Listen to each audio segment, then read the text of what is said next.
আমি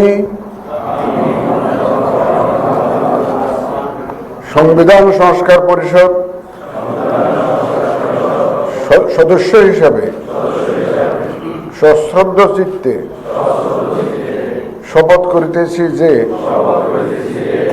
আমি যে কর্তব্যভার গ্রহণ করিতে যাইতেছি তাহা আইন অনুযায়ী। কি বুকে বাংলাদেশ আর হাতে বিদেশি? এই যে হোয়াইট প্লাস প্রো সেনসিটিভ স্কয়ারের ও বিশ্বস্ততার সহিত পালন করিব। আমি বাংলাদেশের প্রতি অকৃত্রিম বিশ্বাস ও আনুগত্য পোষণ করিব এবং পরিষদ সদস্যরূপে